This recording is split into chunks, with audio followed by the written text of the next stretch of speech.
a Conversamos. Hoy tenemos un tema muy interesante, ya que hay una industria que está revolucionando el sistema financiero regional y mundial.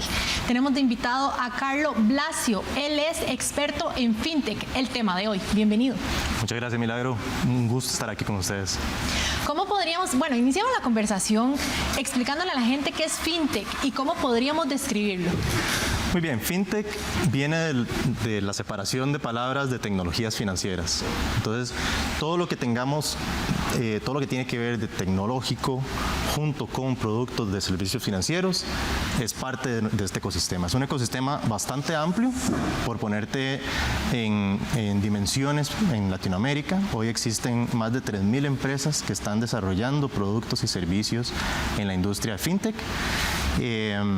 Y la gran particularidad de todo esto es que en su gran mayoría trabajan a través de dispositivos tecnológicos, es decir, a través de los celulares, a través de páginas web, a través de plataformas por medio de las cuales se unen con otras empresas o con los mismos clientes del público en general.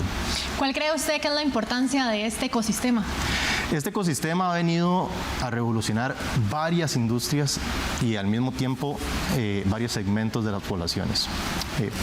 Por ejemplo, el caso más sonado, por así decirle, a nivel mundial del impacto de la industria fintech es la inclusión. La inclusión, cuando hablamos de inclusión financiera, que a veces lo vemos como la inclusión de tener una cuenta bancaria, es más allá que solamente tener una cuenta bancaria, ¿verdad? Es poder tener acceso a créditos, es poder tener acceso a seguros, es poder tener acceso a inversiones incluso. Entonces, la industria se ha hecho masiva a nivel de fintech y pues ha ayudado que varios segmentos de diferentes poblaciones puedan tener la capacidad de tener acceso a estos servicios, ¿verdad? Entonces, personas que antes no tenían potencial para obtener cuentas bancarias, hoy están satisfaciendo esa necesidad por medio de billeteras electrónicas, por ejemplo. Personas que no tenían acceso a inversiones o a poder realizar inversiones, hoy tienen a través de plataformas tecnológicas que están en el celular, la posibilidad de comprar una acción de Apple, una acción de Amazon, por ejemplo, ¿verdad? Entonces, a través de estas plataformas y de estas empresas se ha logrado expandir el acceso a los servicios financieros que antes eran para unos y hoy pues son para el público en general. ¿Qué impacto ha tenido la pandemia o tuvo la pandemia en el crecimiento de las fintech? Es una gran pregunta. La pandemia vino a digitalizar el mundo en magnitudes muy grandes, ¿verdad? No solamente nos pasamos a trabajar remotos y empezó la nueva tendencia de trabajo remoto, sino que también la adquisición de productos de forma remota, ¿verdad? Entonces, plataformas como Uber, por ejemplo, lograron avanzar muchísimo y crecer muchísimo en su oferta de productos, pero también lo que es la relación bancaria se tuvo que digitalizar, porque ya no se podía ir al banco a poder realizar transacciones, sino que pues necesitábamos hacerlo desde nuestros celulares, porque el mundo no se podía parar, no se podía detener, ¿verdad? Entonces, esto puso a correr mucho. De hecho, la industria fintech es interesante porque está respaldada, como toda industria de tecnología, de lo que llamamos el capital de riesgo. Estos son fondos de inversión que están constantemente invirtiendo en estas empresas para que ellas puedan subsistir. Las tecnologías, la particularidad que tienen es que necesitan de muchos fondos para poder crecer.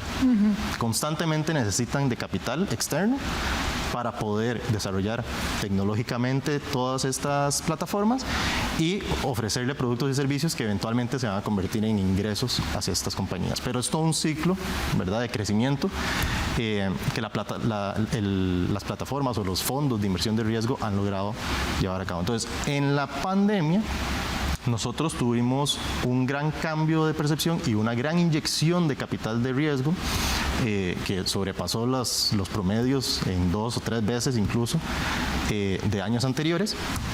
En el 2021 particularmente fue donde tuvimos un pico de inversiones en este tipo de plataformas.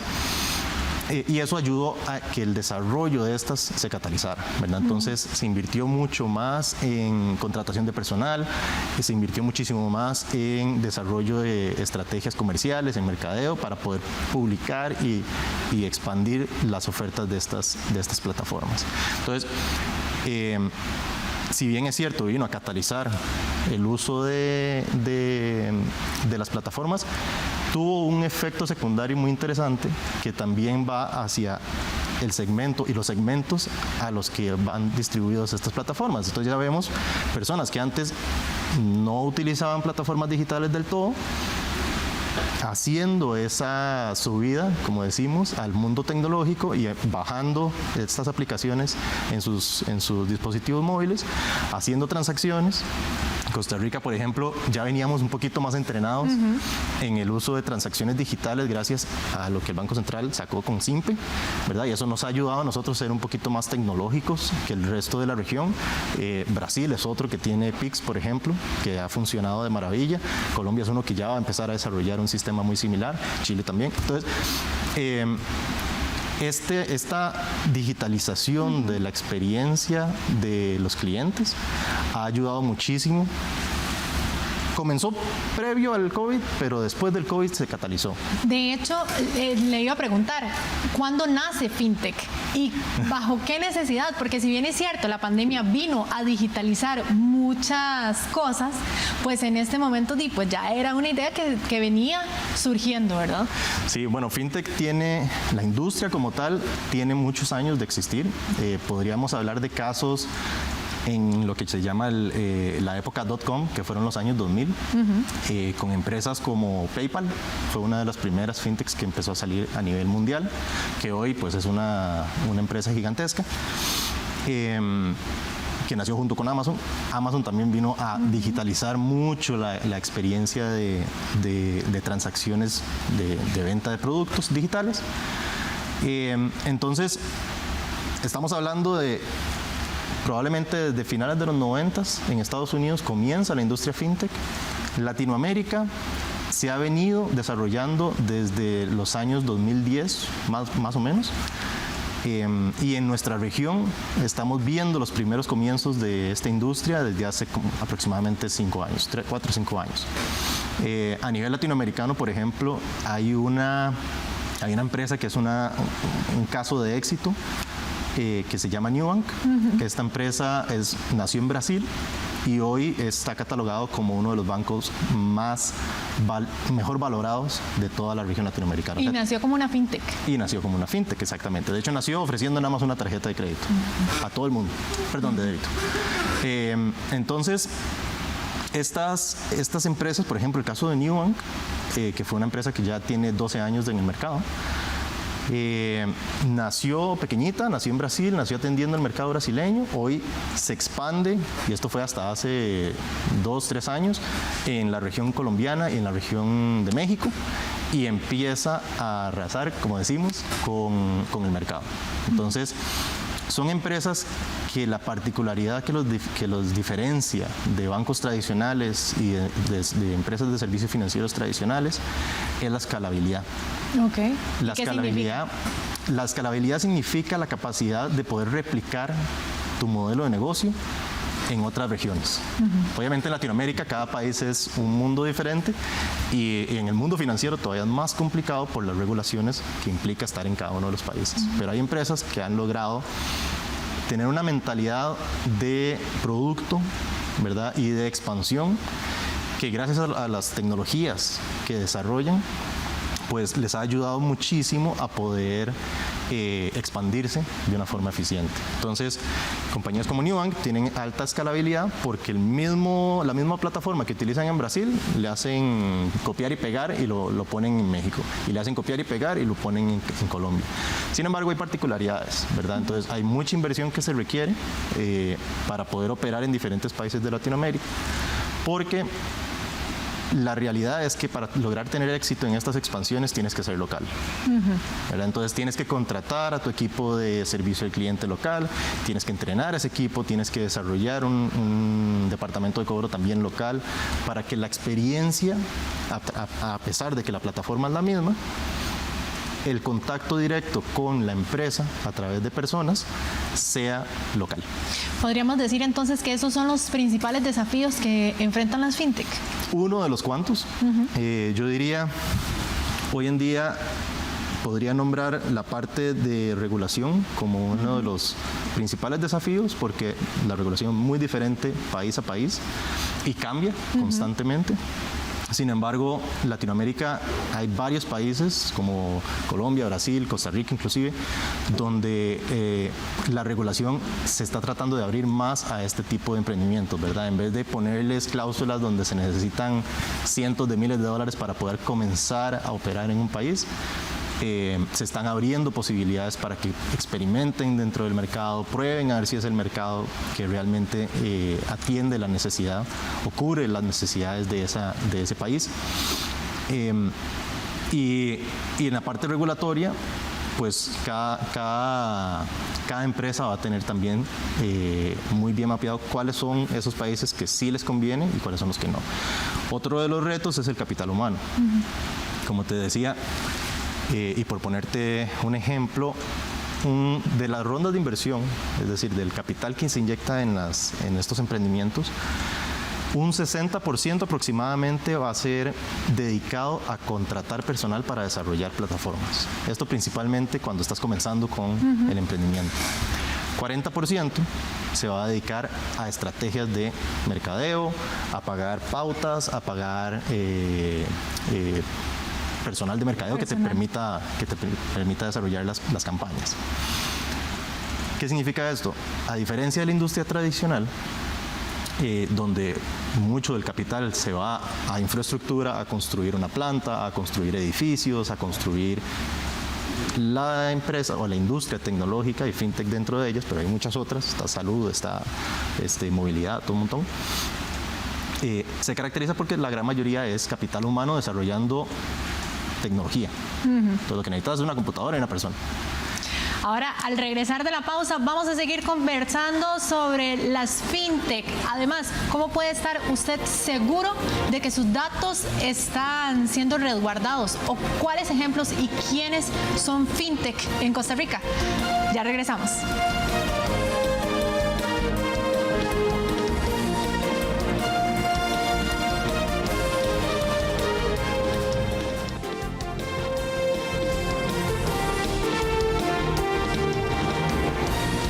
Gracias por estar con nosotros en Conversamos. Estamos hablando sobre las fintech, esta industria que está revolucionando el sistema financiero mundial. Y tenemos a Carlo Blasio, quien es experto en este tema. Retomemos un poco sobre qué son las fintech, ¿verdad? Aclarémosle un poco a la gente qué son las fintech, pero hablemosle con ejemplos. Ok, perfecto. Bueno, resumiendo el tema de qué es una fintech, ¿verdad? Habíamos hablado de finanzas con tecnología, ¿verdad? Casar estos dos conceptos. Eso quiere decir, podemos desarrollar productos a través de tecnologías que permitan habilitar cuentas bancarias, que permitan crear créditos, que permitan generar productos o comprar productos de inversión y, en fin, todo lo que tenga que ver con la industria financiera. Hoy en día, las empresas fintech son aquellas que, por ejemplo, como lo comentábamos antes, comenzamos desde los años 2000 con PayPal, ¿verdad? Que le permitió habilitar el pago con tarjeta de crédito en cualquier plataforma. Hoy tenemos bancos o neobancos que le llamamos en la industria, como Nubank. Tenemos empresas que se dedican a ofrecer servicios a entidades financieras, es decir, las plataformas que permiten, por ejemplo, conectar entidades financieras con bancos centrales. Esos son un tipo de fintechs, que es lo que llamamos infraestructura y es necesario para poder crecer el ecosistema como tal. Tenemos billeteras electrónicas, donde hay varios ejemplos aquí en Costa Rica, donde las personas no necesariamente tienen que abrir una cuenta bancaria con un IBAN, sino que tienen una aplicación respaldada por una entidad que va a captar esos fondos y le va a habilitar la posibilidad de poder trasladar esos fondos desde la billetera electrónica suya hasta la de algún conocido, algún familiar, ¿verdad? Siempre y cuando estén en el mismo ecosistema. También tenemos tecnologías sumamente importantes que están naciendo en esta época, como lo es la inteligencia artificial, y han venido a revolucionar la industria todavía más de tecnologías financieras, habilitando, por ejemplo, en el mundo de créditos, la posibilidad de que una entidad, una fintech que ofrece créditos, pueda realizar su estudio, su análisis de riesgo de personas por medio de la inteligencia artificial, sin utilizar los métodos tradicionales que utilizan los bancos y las entidades financieras, ¿verdad? Los típicos buró de créditos o la SUGEF, por ejemplo. Podríamos decir, por ejemplo, que cuando a uno le llega un mensaje de texto de usted es sujeto a crédito, contáctenos, tiene preaprobado, ¿podría ser una fintech? Podría ser una fintech. Bueno, también las industrias tradicionales desarrollan ese tipo de estrategias. ¿Cuál es la diferencia entre una fintech y un banco? Okay. Para que la gente también le quede eso claro, porque hablamos de que es un servicio financiero, pero no solamente estamos hablando de un pago, también puede ser, no sé, parqueos, Simpe Móvil, etcétera. Entonces, ¿cómo los diferenciamos? Porque como hay empresas fintech que me ofrecen un crédito, también está un banco que me ofrece un crédito. Sí, y es muy importante la diferenciación. Las fintechs tienden a enfocarse en una serie de productos. Los bancos tienen todo un portafolio, ¿verdad? Un banco te puede dar seguros, te puede dar crédito, te puede dar cuenta bancaria, te puede dar oportunidades de inversión, ¿verdad? Un CDP. Las fintechs normalmente se enfocan en una de esas áreas y esto los diferencia porque al enfocarse en esa área se vuelven expertos y normalmente lo hacen con un enfoque diferenciado a los bancos, ¿verdad? Como te decía con los créditos. En el crédito a veces las fintechs no utilizan solamente el buró y solamente cómo estás tu expediente, digamos, en la SUGEF, sino que utilizan data no tradicional o data alternativa que le llamamos, ¿verdad? Entonces, ¿qué puede ser esta data? Puede ser data del celular, ¿verdad? Puede ser data que las empresas de telecomunicación también proveen a las empresas.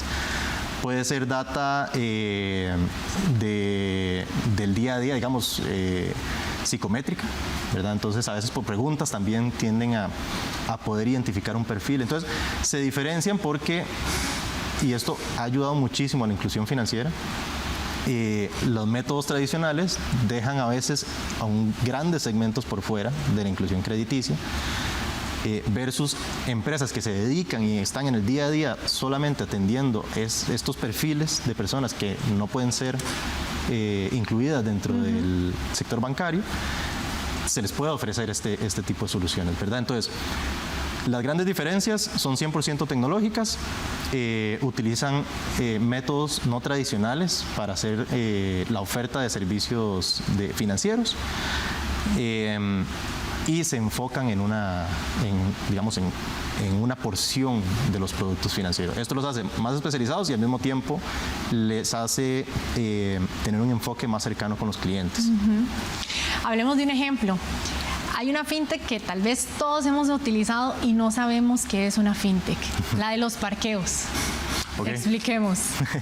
Muy bien, ese fue uno de los claros ejemplos de empresas que mezclan industrias entre fintech y movilidad, que le llamamos, siempre en el área tecnológica, ¿verdad? Entonces, yo tengo que descargar una aplicación para poder acceder, pero sí, yo descargo la aplicación porque así como descargo plataformas para interactuar, pues esta es una fintech y quizás no lo sabía. Exactamente. Entonces, ¿qué es lo que pasa? Una aplicación de movilidad que es para reservar espacios en las calles, tiene embedida, que es lo que conocemos como finanzas embedidas o integrada. Integrada. Una plataforma de pago por medio de la cual las personas podemos reservar el espacio y ahí mismo cancelar lo que necesitamos cubrir, digamos, de forma económica. No tenemos que ir a buscar esas casetitas para poner la tarjeta y sacar el tiquetito, sino que todo lo hacemos desde el dispositivo de celular. Otro ejemplo muy claro, que como lo mencionaba antes, es Simpe, ¿verdad? Simpe es la fintech, yo diría que más grande que tenemos hoy en día en Costa Rica. Es utilizada por aproximadamente 40% de la población y se manejan miles de millones de colones todos los años a través de esta plataforma. Esto lo que nos ha permitido es que más personas tengamos que bancarizarnos, ¿verdad? Que habilitar cuentas bancarias para poder tener uso del SIMPE. Y por medio de estos ejemplos, por ejemplo, pues nosotros nos vamos acercando cada día más a la industria fintech sin notarlo, ¿verdad? Tal vez el concepto fintech o el nombre de fintech no se ha popularizado tanto, pero ya tenemos muchos años teniendo experiencia con esta industria. Usted decía que Amazon es otro de los ejemplos. Amazon es uno de los ejemplos porque yo compro, pero ahí tengo que poner mis datos. ¿Cómo puedo estar yo seguro que mis datos están siendo utilizados de manera correcta y que no voy a sufrir una estafa, por decir alguna? Sí. Es muy común ahorita que están naciendo muchas empresas, ¿verdad?, en esta industria, que algunas de ellas pueden ser construidas, digamos, con un enfoque de maldad, con un enfoque de estafa. Puede ser, como te decía, esta industria depende del capital de riesgo. ¿Por qué? Porque estas empresas están en pérdida durante sus primeros 5 años. Entonces, ¿qué significa eso? Yo necesito que alguien me preste dinero, para eso el capital de riesgo, para que yo pueda construir la tecnología, para que empiece a generar ingresos y que devuelvo esos ingresos para empezar a sostener mi empresa. Si en esos 5 años, lamentablemente, algo sucede y no logro recaudar fondos, no me queda de otra más que cerrar. Entonces, a veces puede ser, digamos, un caso con maldad, o también puede ser un caso donde pues alguien quería o tuvo toda la buena intención de poder desarrollar este emprendimiento, sin embargo no tuvo acceso al capital que necesitaba para poder sostenerlo. En Costa Rica, ¿cuántos fintech hay actualmente? En Costa Rica tenemos contabilidades, por lo menos en el último reporte que se generó, 55 fintechs. La gran mayoría de ellas están distribuidas en pagos, en plataformas de pagos, en plataformas de wallets, digamos, de billeteras digitales. Tenemos otro porcentaje en lo que son servicios financieros para la industria, lo que llamamos de negocio, ventas entre negocios, para habilitar infraestructura tecnológica, para recibir pagos, por ejemplo, ¿verdad? Y otra porción, se está evolucionando el mundo de créditos digitales en Costa Rica. Entonces tenemos entre esas tres el gran porcentaje de fintechs que se han desarrollado en Costa Rica. ¿Cómo puedo verificar que las fintech están supervisadas, por ejemplo, o que están en regla con la SUGEF? Claro. Hay algunas que aplica que estén en regla con la SUGEF, principalmente cuando están captando dinero. O sea, cuando una persona tiene que depositarles a ellos dinero, hay una regulación de la SUGEF y normalmente están en las listas de SUGEF. Entonces, lo más importante es entrar a la página, buscar si esa empresa está inscrita. Hay otras que no necesariamente necesitan estar reguladas por la SUGEF. La gran mayoría, los de créditos, por ejemplo, están en lo que se llama el artículo 15 bis, que es una forma de regular lo que es el antilavado de dinero y financiamiento del terrorismo. Eso también existen listas de empresas que están sobre eso, entonces se pueden revisar, pero una de las formas más fáciles de saber que también le está yendo a una empresa, primero que todo, y si son empresas de verdad, es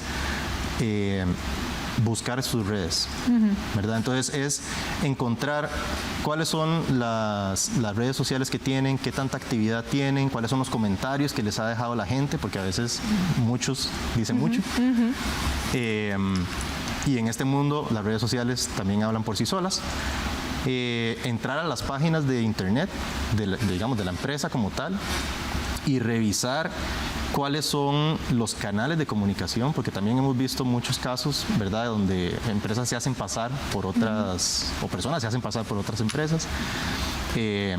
Saber cuáles son los números de contacto, cuáles son los correos, si es un link que te envían por mensaje, cuál es la dirección de esa empresa. Todas esas son algunas de las cosas que tenemos que considerar muy bien. Y sobre todo verificar, tener, como decimos, malicia indígena. Eso. Y leer la letra pequeña también, porque cuando uno descarga una aplicación tiene que aceptar términos y condiciones. Muchas gracias, Carlos, por acompañarnos. Ha sido un gusto, muchísimas gracias. Y gracias a ustedes también. Una servidora, Milagro Torres, los acompañó en Conversamos. Nos vemos la próxima.